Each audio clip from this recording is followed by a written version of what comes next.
Welcome to WagerTalk TV. I am Kelly Stewart, at Kelly in Vegas on Twitter, joined today by Teddy Covers, at Teddy_Covers. We're going to talk about a really interesting game here. Carolina catching 5.5 at the Falcons. The Falcons, I thought, looked okay in that game versus Philly. There wasn't a lot of offense on both sides of the ball, at least not as far as points scored.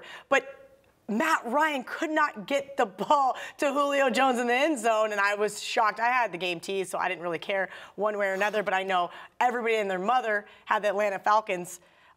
You know, I'm looking at this. They have extra time to prepare for this one. The Falcons are 9-1 against the spread at home openers. The wise guys are playing the Falcons, right? Sure, but when we're looking about why the wise guys are playing the Falconers, it has nothing to do with the fact they're 9-1 in home openers.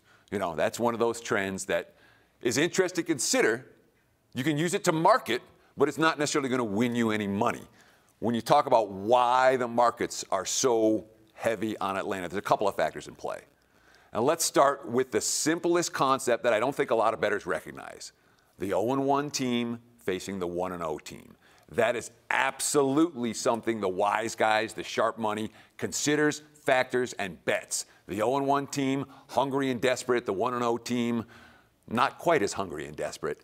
And from that factor alone, look at every game this week. Every game where there's an 0-1 versus a 1-0 gets where the money's going, towards the 0-1 squad. That hasn't happened by accident. So that's part one of why the wise guys are betting, loading up, in fact, on the Atlanta Falcons. I mean, they have to, because you're in the NFC South. You cannot start the season 0-2, especially with the Atlanta Falcons. There was high hopes for this team, plus 175 to win the division. I mean, all signs point to betting Atlanta here. I thought the Panthers looked okay last week. Any other notes that you have on this one? Well, sure. It's not just the 0-1 versus 1-0 that's causing the flood. I mean, this has been a steady stream of Falcons money.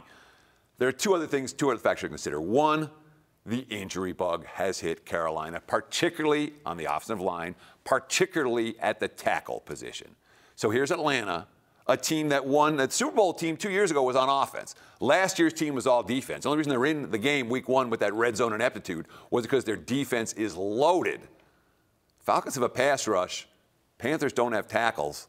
That's a problem for Carolina's offense. We saw Carolina's offense sputter repeatedly last week against Dallas, and the betting market's expecting more of the same this week against Atlanta. And let's not forget the hurricane, okay? It is absolutely a factor to consider in this handicap. When you have a giant hurricane bearing down on your family's home, and oh, by the way, we're going to Atlanta for the weekend. You know, where's your focus?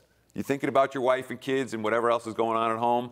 At least a little bit, the market's reacting to that. That's why we're seeing the Falcons being such a popular wise guy choice this week, and that's why the money continues to roll on Atlanta, and why you won't catch me with a Carolina plus the points ticket in my pocket.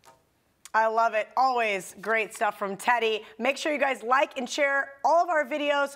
Want to share your thoughts with us on a game? Give us some feedback, suggest a video, leave us a comment below, and also be eligible to get a free week of service.